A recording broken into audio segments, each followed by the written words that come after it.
Okay, friends, today also I came up with the one more question that is depend upon the contract concept, and in the same manner we have to read the principle. After getting the meaning of the principle, we have to apply that principle onto the condition given in the facts. First I will read out the principle, explain you the meaning, then we will apply that meaning onto the facts. A principle says that a contract to do an act, एक contract जो कि किसी act को करने के लिए बनाया जा रहा है, विच after the contract is made. इसका मीनिंग क्या हुआ कि कॉन्ट्रैक्ट बनने के बाद अगर वो एक्ट इम्पॉसिबल हो जाता है, बिकम्स इम्पॉसिबल, इज वॉइड, वो कॉन्ट्रैक्ट भी वॉइड हो जाएगा. मीन्स क्या है, अगर सपोज कीजिए, मैं आपको समझाती हूँ इसका. Act before the contract impossible नहीं है. Suppose I says that I will just go and bring you the stars from the sky if you just give me some couple of money. अगर अब तुम मुझे कुछ पैसे दे दो तो मैं तुम्हारे लिए आसमान के तारे तोड़ लाऊंगी. तो इसका मीनिंग क्या हुआ, क्या ये एक्ट जो है ये पॉसिबल है किसी मैनर में? क्या can I be able to plug the stars from the sky? तो ये एक्ट तो वॉइड, शुरू से ही वॉइड है. वॉइड का मीनिंग क्या है? Not possible, not valid. Void का मीनिंग क्या होता है? That is not valid. Void means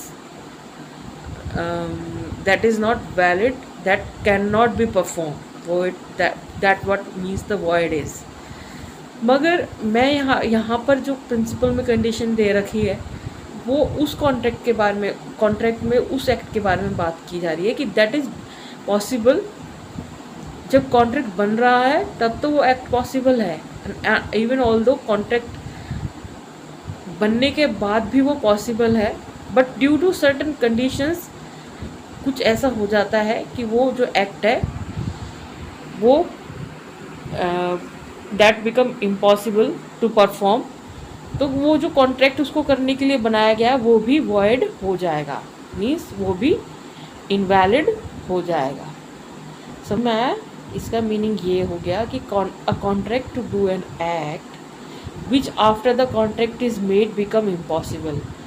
यानी कि कॉन्ट्रैक्ट बनने के बाद जब वो एक्ट जिसके लिए कॉन्ट्रैक्ट बनाया गया है वो इम्पॉसिबल हो जाता है, तो वो जो कॉन्ट्रैक्ट बनाया है वो भी वॉइड हो जाएगा. मतलब ख़त्म हो जाएगा, इम्पॉसिबल हो जाएगा, इनवैलिड हो जाएगा. When the act become impossible, तो एक्ट इम्पॉसिबल हो गया तो कॉन्ट्रैक्ट भी वॉइड हो गया. ऑल्दो इसमें कॉन्ट्रैक्ट बन चुका है. कॉन्ट्रैक्ट बनने के बाद कुछ ऐसा हुआ है कि जिससे वो एक्ट जिसके लिए वो कॉन्ट्रैक्ट बनाया गया उसे परफॉर्म करना इम्पॉसिबल हो गया है. तो that make that contract also void. तो फैक्ट्स हम इस पे लगाते हैं. हमने ये समझ लिया है कि इम्पॉसिबल एक्ट, कॉन्ट्रैक्ट बनने के बाद अगर वो एक्ट इम्पॉसिबल हो रहा है तो हम उस कॉन्ट्रैक्ट को भी वॉइड बोल देंगे. Void means invalid. Sheela own a 2-story building. I am reading out the facts now. Sheela agrees to lease the property to Harleen. तो शीला के पास क्या है? 2 स्टोरी बिल्डिंग है. तो शीला एग्री करती है कि वो अपनी ये प्रॉपर्टी जो है लीज पर देगी. किसको? हरलीन को. For a period of 1 year for a rent of 50,000 rupees per month. तो लीज क्या होता है? Lease is the regular rent. जैसे लोग रेगुलरली आपके घर पे मकान में रहते हैं, क्या वो लीज होता है? No, it is not a lease, it's a regular rent agreement. तो लीज का मीनिंग क्या होगा कि सर्टेन पीरियड के लिए आपने जो है अपनी प्रॉपर्टी का राइट उसको दे दिया है टू एंजॉय दैट राइट. और she can do whatever she want to do on the property because she has got the right of that property. तो although मगर लीज में भी इसको रेंट देना होगा 1 ईयर का। 1 ईयर की लीज़ ली है और उसमें रेंट दिया है, रेंट से इन्होंने फिक्स किया है 50,000 रुपीज़ पर मंथ। तो लीज़ का कॉन्सेप्ट आ गया है इसके अंदर। तो लीज़ अगर इफ़ शीला, अगर मैं आपको लीज़ के बारे में बता दूँ थोड़ा सा, तो 1 ईयर से पहले अगर शीला चाहती है कि हरलीन उसकी निकल जाए तो इट इज़ नॉट पॉसिबल, ठीक है। तो लीज में उसको राइट है कि she can enjoy for whole of the 1 year the property of the Sheela. The contract was sign by, पर मगर हम उस कॉन्सेप्ट में नहीं जाएंगे। अभी हमारे पास ये कंडीशन है जिसके अंदर हमें ये देखना है कि इम्पॉसिबल एक्ट एग्जिस्ट कर रहा है कंडीशन में कि नहीं। The contract was sign by both the parties on 30 April 2015। तो 30 अप्रैल 2015 को कॉन्ट्रैक्ट साइन कर दिया जाता है, दोनों पार्टी साइन कर देते हैं। It was agreed that lease period would start from May 5, 2015। तो ये डिसाइड किया जाता है कि लीज पीरियड कब से स्टार्ट होगा, 5 मई 2015 से। बट होता क्या है, on May 3, 2015 a massive fire broke out and the building was completely destroyed। तो अब देखो, जिस बिल्डिंग को उन्होंने लीज एग्रीमेंट पे बनाकर एक दूसरे को शेयर किया था कॉन्ट्रैक्ट के थ्रू, शीला ने अपनी जो बिल्डिंग उसको दी थी हरलीन को एंजॉय करने के लिए for a lease of 1 year, वो तो एग्जिस्ट ही नहीं करती क्योंकि मैसिव फायर ब्रोकआउट हो गया, बिल्डिंग कम्प्लीटली डिस्ट्रॉय हो गई है। तो अगर हम यहाँ पे ये कंडीशन लगाए, कॉन्ट्रैक्ट बन गया, यस कॉन्ट्रैक्ट बन गया है। Prior to the contract that act was possible, yes that act was possible. वो उस बिल्डिंग में अगर आग ना लगती तो वो आराम से उसमें रह सकती थी for whole of the 1 year. मगर after the making of the contract sudden conditions changes and due to sudden accident fire broke out. और जो हमारा,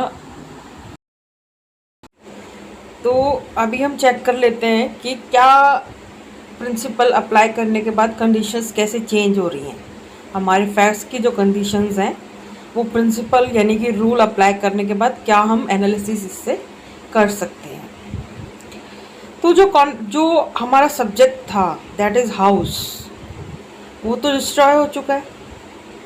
तो अब शीला ने अपना हाउस उसको एग्रीमेंट करके लीज पे दे दिया था हरलीन को, मगर हरलीन रहेगी कहाँ, हाउस तो है ही नहीं, वो तो डिस्ट्रॉय हो चुका है। तो अभी हाउस नहीं है तो कॉन्ट्रैक्ट को फुलफिल करना शीला के लिए पॉसिबल है। अब एग्रीमेंट फुलफिल तो कैसे होगा, हरलीन रह ही नहीं सकती है वहाँ पे, तो एक्ट तो उसका रहना तो इम्पॉसिबल हो ही गया, तो कॉन्ट्रैक्ट भी वॉइड हो गया। तो हम देख लेते हैं A, B, C, D में से कौन सा हमारे को मोर प्रोबेबल आंसर लगता है, ठीक है। The contract is void, A point, the contract is void as the subject matter of the contract has ceased to exist। तो ये बोल रहे हैं, A में बोला गया है कॉन्ट्रैक्ट void हो गया है as the subject matter of the contract. Subject matter जो था कॉन्ट्रैक्ट का वो तो है सीज टू एग्जिस्ट, अब वो एग्जिस्ट ही नहीं करता है, नंबर 1। तो रीज़न क्या दिया है यहाँ पे, क्योंकि सब्जेक्ट मैटर डिमोलिश हो चुका है, ख़त्म हो चुका है, तो उसको वो पॉसिबल ही नहीं है कि हरलीन वहाँ रह सके। सब्जेक्ट मैटर डिमोलिश हो चुका है तो कॉन्ट्रैक्ट भी वॉइड हो गया। तो ए पॉइंट कह रहा है कि कॉन्ट्रैक्ट वॉइड है। सेकंड पॉइंट है B point, the contract is voiced as the fire broke out 2 days before the start of the lease period. ये भी बोल रहा है कि कॉन्ट्रैक्ट वॉइड है, मगर कंडीशन दूसरी दे रहा है, कह रहा है कि फायर ब्रोक आउट हो गई है लीज पीरियड से स्टार्ट होने से 2 दिन पहले, इसीलिए कॉन्ट्रैक्ट वॉइड है। अच्छा, थर्ड पॉइंट कह रहा है the contract is valid, contract valid तो है ही नहीं, as the performance of the contract does not depend और existence of the subject matter of the contract that is building. तीसरा पॉइंट कह रहा है कॉन्ट्रैक्ट वैलिड है क्योंकि performance of the contract does not depend. वो कह रहा है कि हरलीन को तो रहना ही है चाहे सब्जेक्ट मैटर रहे या ना रहे, मगर वो रहेगी कहाँ, क्योंकि प्रिंसिपल के हिसाब से जो है, according to the principle, subject जो एक्ट है अगर वो इम्पॉसिबल हो जाता है for which contract is was made, then contract is also become void. तो कॉन्ट्रैक्ट वैलिड है ही नहीं, तो सी तो होगा ही नहीं, क्योंकि after the fire broke out living of Harleen in to the house is 100% impossible. तो एक्ट इम्पॉसिबल हो गया है, तो कॉन्ट्रैक्ट भी वॉइड होगा according to the principle. D point भी नहीं होगा, the contract is valid as it was already sign before the fire broke out. ये कह रहा है कॉन्ट्रैक्ट वैलिड होगा क्योंकि फायर ब्रोक आउट होने से पहले साइन हो गया है contract. No, because according to the principle contract sign होने के बाद भी वो बोल रहे हैं कि अगर कुछ ऐसी कंडीशन हो जाती है कि एक्ट इम्पॉसिबल हो जाता है तो कॉन्ट्रैक्ट वॉइड हो जाएगा। तो वैलिड तो है ही नहीं, फायर ब्रोक आउट हो गई है, कॉन्ट्रैक्ट बन चुका है, मगर कॉन्ट्रैक्ट का जो एक्ट है वो इम्पॉसिबल हो चुका है, तो कॉन्ट्रैक्ट वॉइड हो गया है। तो अब हमें थोड़ा सा कन्फ्यूजन ए और बी में है, सी और डी तो है ही नहीं क्योंकि उसमें तो वैलिड दे रखा है। इम्पॉसिबल हो गया है, फायर ब्रोक आउट हुई है, हरलीन का रहना इम्पॉसिबल है क्योंकि फायर ब्रोक आउट हुई है। तो क्या आपको लगता है, a point subject matter of the contract has ceased to exist, या फिर फायर ब्रोक आउट? तो आप अगर ध्यान से प्रिंसिपल को पढ़ेंगे तो आपको समझ में आएगा कि एक्ट इम्पॉसिबल हो गया है, not the reason. Not B में रीजन दिया गया है फायर ब्रोक आउट, कि इसीलिए कॉन्ट्रैक्ट वॉइड है क्योंकि आग फायर ब्रोक आउट हो गया है। मगर ए में बोला है कि कॉन्ट्रैक्ट वॉइड इसीलिए है क्योंकि सब्जेक्ट मैटर डिमोलिश हो गया है। तो हमारा प्रिंसिपल क्या बोल रहा है कि सब्जेक्ट मैटर से रिगार्डिंग हमें ध्यान रखना है, not due to the what circumstances it become the impossible, but we have to think about the conditions become impossible, not the reason why the conditions has been become impossible। समझ रहे हो मैं क्या कह रही हूँ? मैं ये कह रही हूँ कि प्रिंसिपल में ये बोला गया है कि अगर conditions act of the contract, जो भी काम हमने जिसके लिए भी कॉन्ट्रैक्ट बनाया है वो इम्पॉसिबल हो जाता है तो ही कॉन्ट्रैक्ट वॉइड होगा। मगर वो किस वजह से इम्पॉसिबल हुआ, इसीलिए नहीं कॉन्ट्रैक्ट वॉइड है।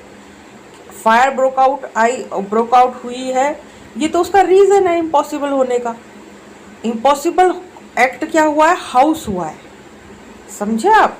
हाउस इम्पॉसिबल, हाउस डिस्ट्रॉय होना, मीनिंग जो कॉन्ट्रैक्ट की कंडीशंस हैं वो हाउस के रिगार्डिंग है, तो हाउस डिस्ट्रॉय हुआ है इसीलिए कॉन्ट्रैक्ट वॉइड हुआ है, not because fire broke out. ठीक है, हाउस डिमोलिश होने का कोई भी कारण हो, आग लग जाए या पानी आ जाए, तो ये रीज़न नहीं देना है कि वो किसने उसको डिस्ट्रॉय किया, मगर जो सब्जेक्ट मैटर है वो डिस्ट्रॉय हो गया है इसीलिए कॉन्ट्रैक्ट वॉइड है, not because the we have to tell the accident what happens to that. तो सब्जेक्ट मैटर सीज होना है, क्योंकि हमने प्रिंसिपल में देख लिया है कि एक्ट इम्पॉसिबल यानी कि जिसके लिए कंडीशंस, वो जिसके लिए कॉन्ट्रैक्ट बना है वो इम्पॉसिबल होना चाहिए। ठीक है, तो कॉन्ट्रैक्ट किसके लिए बना हुआ था, हाउस में रहना, हाउस के लिए। तो हाउस अब नहीं है इसीलिए कॉन्ट्रैक्ट वॉइड है, ना कि फायर ब्रोक आउट होने की वजह से कॉन्ट्रैक्ट वॉइड है। अंडरस्टूड? ये इसलिए हम इस इन्फ्रेंस पे आए हैं क्योंकि हमने इसके ऊपर प्रिंसिपल अप्लाई किया है। तो A is the right answer.